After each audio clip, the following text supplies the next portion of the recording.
अगर आपने मेरी तरह हड्डी मेरा बड्डी की शोज देखा है तो आपको पता होगा कि इस शो का मेन 3 कैरेक्टर है और वो कैरेक्टर है बिल्लू, प्रीति और हड्डी। लेकिन इस शो को आज के टाइम में इंडिया में बैन कर दिया गया है। आखिर क्यों? तो इस वीडियो में हड्डी मेरा बड्डी शो बैन होने की रीजन को जानेंगे। तो चलिए वीडियो स्टार्ट कर लेते हैं। हड्डी मेरा बड्डी इस एपिसोड की कहानी शुरू हुई थी 1995 में, जब अमेरिका में रहने वाले एक इंसान जिसका नाम था मैक्सवेल एडम्स, और इस इंसान ने एक यूनिवर्सिटी प्रोजेक्ट बनाया था जिसका नाम था Billy and Mandy interpretation of the scale and tube. क्योंकि मैक्सवेल एडम्स को बचपन से ही आर्ट और एनिमेशन में ज्यादा इंटरेस्ट थे और वो जब छोटा था तब वो पूरा दिन टीवी पर सिर्फ किड चैनल ही देखते थे, और इसी की वजह से मैक्सवेल एडम्स को आर्ट और एनिमेशन ज्यादा अच्छा लगने लगा। इसीलिए 1995 में Billy and Mandy interpretation of the scale and tube की स्टोरी लिखी थी, और तब उन्होंने अपने हाथों से कैरेक्टर की डिजाइन किया था और ड्राइंग भी उन्होंने ही किया था, और उसमें कलर जो होता है वो भी इसी ने ही किया था अपने हाथों से। और फिर वो एनिमे कंप्लीट हो गया जो करीब 2 मिनट का था, और उस एनिमेशन का नाम दिया द ग्रिम एडवेंचर ऑफ बिल्ली एंड मैंडी। हालांकि मैक्सवेल की इस फास्ट एनिमेशन को किसी भी चैनल में दिखाया नहीं गया, लेकिन बाद में बिल्ली एंड मैंडी की कैरेक्टर को लेकर एक न्यू शो बनाया जिसका नाम था ग्रिम एविल, और इस शो की बहुत सारे एपिसोड बनाकर रेडी किया, और वो उन सब एपिसोड को टीवी चैनल के पास ले गया, लेकिन सभी जगह से ग्रिम एविल को रिजेक्ट कर दिया। और फिर वो निकलोडियन के पास गए, लेकिन निकलोडियन ने भी उस एपिसोड की बहुत ही बेइज्जती करके रिजेक्ट कर दिया। हड्डी का रियल नाम ग्रिम रिपर है और इसका एज लाखों साल है, लेकिन कितने लाखों साल ये कभी भी नहीं बताया गया। नंबर 2 प्रीति का रियल नाम मैंडी है, और इसका एक फैक्ट है कि प्रीति किसी भी एपिसोड में स्मेलिंग नहीं किया। क्या आपने प्रीति को कभी स्मेलिंग करते हुए देखा है? कमेंट्स में बताइए। और पहले प्रीति की बाल को 2 चोटी के रूप में ड्राइंग किया गया था, पर इसे बाद में प्रीति को डेंजर या खतरनाक दिखाने के लिए प्रीति को लड़के वाले हेयर दिया गया ताकि प्रीति रियल में खतरनाक सके। नंबर 3 बिल्लू एक फनीएस्ट कैरेक्टर है, और इसको सिर्फ फनी मोमेंट्स के लिए ही रखा गया है। और मैक्सवेल एडम्स ने इंटरव्यू में कहा था कि बिल्लू को अपने लाइफ से रिलेट करके बनाया गया। और बहुत सारे कैरेक्टर है जैसे बिल्लू की मॉम, बिल्लू के पापा और गुल्लू, और हड्डी की दुनिया के लोग।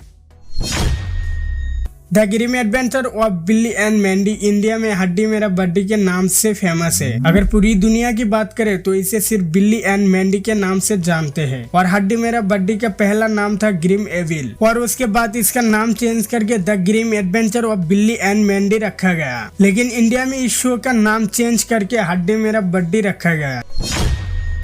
इंडिया में हड्डी मेरा बड्डी के 2 अलग अलग एपिसोड आते थे जिसमें बहुत सारे चीजें अलग थे, जैसे वॉइस ओवर 2009 में जो एपिसोड निकला उसका नाम था बिल्ली मैंडी और लाइफ में हड्डी, और दूसरा एपिसोड 2014 में निकला जिसका नाम था हड्डी मेरा बड्डी। और इन दोनों की शो वॉइस ओवर अलग अलग होते थे। अगर मैं बिल्ली मैंडी और लाइफ में हड्डी की बात करूँ तो बिल्ली की वॉइस राजेश कवा ने दी है, जिसने छोटा भीम में जग्गू की अपनी आवाज दी है। और अगर मैं मैंडी की बात करूँ तो उसकी आवाज सोनल कौशल ने दी है, जो पहले डोरेमोन का भी आवाज दी है। और हड्डी का वॉइस आर्टिस्ट कौन है इसके बारे में मुझे कोई इन्फॉर्मेशन नहीं मिला। और हड्डी मेरा बड्डी में हड्डी का वॉइस देने वाला आर्टिस्ट है संजय केनी, जो ऑगियान द कॉकरोचेस में सभी कैरेक्टर्स की वॉइस डबिंग की है। प्रीति को इस एपिसोड में भी सोनल कौशल ने ही वॉइस दी है। बिल्लू के वॉइस आर्टिस्ट के बारे में कोई इन्फॉर्मेशन नहीं मिला, इसीलिए इसके बारे में ज्यादा जानकारी नहीं है। 24 अगस्त 2001 से लेकर 18 अक्टूबर 2002 तक इस शो को ग्रिम एविल के नाम से कार्टून नेटवर्क चैनल पर दिखाया गया। उसके बाद जून 2003 से लेकर अक्टूबर 2008 तक द ग्रिम एडवेंचर ऑफ बिल्ली एंड मैंडी के नाम से कार्टून नेटवर्क चैनल पर दिखाया गया। और फिर 2009 में इस शो को बिल्ली मैंडी और लाइफ में हड्डी के नाम से इंडिया में हिंदी डबिंग के साथ कार्टून नेटवर्क चैनल पर ब्रॉडकास्ट किया गया। लेकिन तब इस शो की 2 सीजन आए थे इंडिया में, और फिर इस शो को इंडिया से बैन कर दिया गया क्योंकि ज्यादातर लोग इस शो को पसंद नहीं करते थे। और फिर नवंबर 2014 में इस शो को दोबारा दिखाया गया हड्डी मेरा बड्डी नाम के साथ, और उसमें वॉइस डबिंग भी संजय केनी के थे, और वो अमिताभ बच्चन की वॉइस को काफी फनी करके इस शो को हमारे सामने लाया। और फिर हड्डी मेरा बड्डी इंडिया में बहुत ही ज्यादा फेमस हो गया और कार्टून नेटवर्क पर सबसे देखे जाने वाला शो बन गया।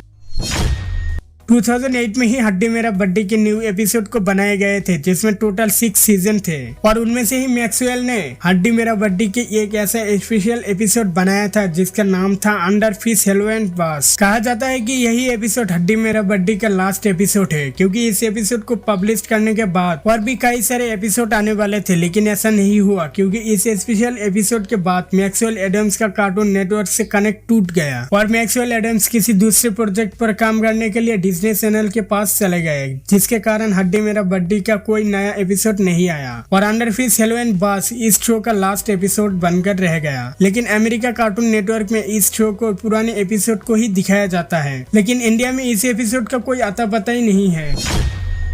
तो अब हम बात करते हैं कि आखिर क्यों हड्डी मेरा बड्डी शो को बंद कर दिया गया, क्योंकि कार्टून नेटवर्क पर अभी के टाइम में सबसे ज्यादा लोकल कार्टून को ही दिखाता है और आपको पता होगा कि हड्डी मेरा बड्डी कोई लोकल कार्टून तो है नहीं, तो इसीलिए इंडिया में इस शो को बैन कर दिया गया और इसके रीजन कुछ भी हो सकता है। तो आज का वीडियो बस इतना ही। अगर वीडियो को लाइक नहीं किया तो लाइक कीजिए और थोड़ा सपोर्ट कीजिए, क्योंकि मेरा चैनल काफी ज्यादा डाउन में है। तो वीडियो को शेयर कीजिए और अगर आपने अभी तक चैनल को सब्सक्राइब नहीं किया तो प्लीज चैनल को सब्सक्राइब करके बेल आइकन को ऑल पे सेट कर दीजिए। और हाँ, नेक्स्ट वीडियो काफी ज्यादा इंटरेस्टिंग होने वाला है, तो चैनल को जरूर सब्सक्राइब कर लीजिए। मैं मिलता हूँ किसी नए वीडियो में, तब तक के लिए बाय।